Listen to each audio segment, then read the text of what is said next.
دوستوں نے بڑی محبت کا ثبوت دیا ہے اور تقریباً 8 گھنٹے کے لگ بھگ انتظار کے بعد بھی آپ لوگ اتنی بڑی تعداد میں ہمارے سامنے موجود ہیں۔ آپ لوگوں کا یہ پیار پہلی مرتبہ نہیں ملا۔ 2013 میں جب میں اپنے سیاسی کیریئر کا آغاز کر رہا تھا تو اس وقت بھی شور کوٹ کینٹ کی عوام سے مجھے ڈھیروں محبتیں مل رہی تھیں۔ پھر 2018 کے الیکشن میں بھی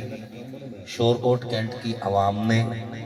مجھے یہاں سے سرخرو کر کے بھیجا اور میں کینٹ سے بھاری لیڈ کے ساتھ جیت کر گیا تھا۔ یہ تو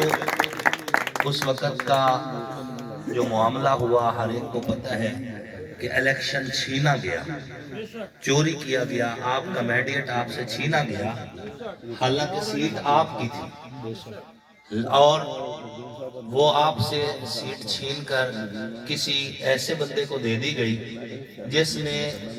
18 کے بعد حلقے میں کام تو الگ بات تھی، اپنا چہرہ دکھانا بھی گوارا نہ کیا، منہ بھی نہیں دکھایا۔ اور حیرت کی بات یہ ہے کہ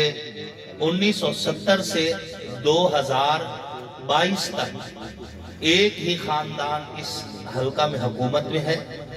مسلسل حکومت کرتا رہا ہے۔ اگر ایک بار ادھر سے ہارتے تھے تو پار احمد پور سے وہ جیت جاتے تھے، لیکن حکومت میں مسلسل رہے۔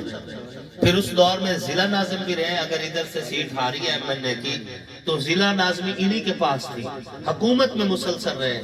لیکن بتانے کے لیے ان کے پاس کارکردگی بالکل صفر ہے۔ کوئی ایک بھی میگا پروجیکٹ نہیں ہے جس کو وہ فخریہ انداز میں بیان کر سکے کہ ہم نے شور کوٹ کینٹ کو، شور کوٹ سٹی کو یا احمد پور سیال کو ایک میگا پروجیکٹ دیا ہے، بالکل زیرو ہے۔ نہ کوئی ترقیاتی کام کروائے ہیں، آپ دیکھ لیں سڑکیں ٹوٹی ہوئی ہیں، ہر طرف ایک پسماندگی کا عالم ہے،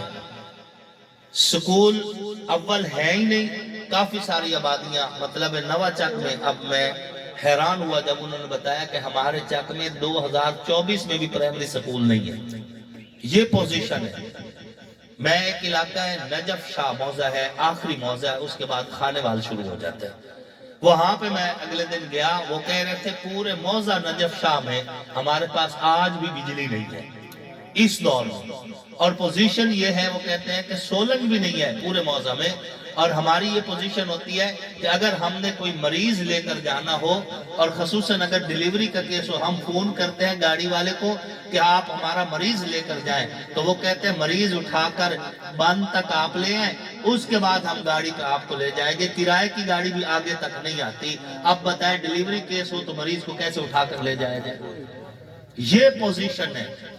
اتنی پسماندگی، اور اس کے باوجود ڈھٹائی یہ ہے کہ میڈیا پہ بیٹھ کے کہہ رہے ہیں جی ہم 50 سال سے حکومت میں ہیں، اور جب ہم آگے سے کہتے ہیں کہ ترقیاتی کام کیوں نہیں ہوئے تو کہتے ہیں جی عمران خان کے ساتھ کھڑے۔ یہ کوئی جواب ہے؟ عمران خان کے ساتھ کھڑے ہو تو ہمیں کیا، آپ کھڑے رہیں۔ کل کو میں کام بھی نہ کرواؤں اور آپ کے پاس آ جاؤں اور آپ کو کہوں جی میں نواز شریف کے ساتھ کھڑا ہوں لہٰذا مجھے پھر ووٹ دو، تو یہ بات نہیں ہے۔ میں بھی اگر کام نہیں کرواتا منتخب ہو جانے کے بعد تو مجھے بھی کوئی حق حاصل نہیں کہ دوبارہ آپ سے ووٹ لینے کے لیے یہاں پر آؤں،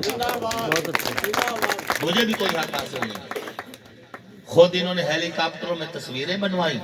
خود انہوں نے پوری حکومت کو انجوائے کیا، خود اپنے پیٹرول پمپ لگوائے، خود اپنے بینک بیلنس بڑھا لیے، خود اپنی زندگی کو آسائش سے پرتعیش کرتے گئے، اور ہمارے حصے میں آئی تو صرف ٹوٹی ہوئی سڑکیں، ہمارے حصے میں آئے تو صرف ویران سے سکول، ہمارے حصے میں آئے تو دوائیوں سے محروم ہسپتال، ہمارے بچوں کے پاس ڈگریاں ہیں تو نوکریاں نہیں ہیں، ہمارے ہاں سکولوں کی مطلوبہ تعداد میسر نہیں ہے، اور خود ان کی اتنی موجیں ہیں کہ ان کے گھوڑے بھی سیبوں کا مربع کھاتے ہیں۔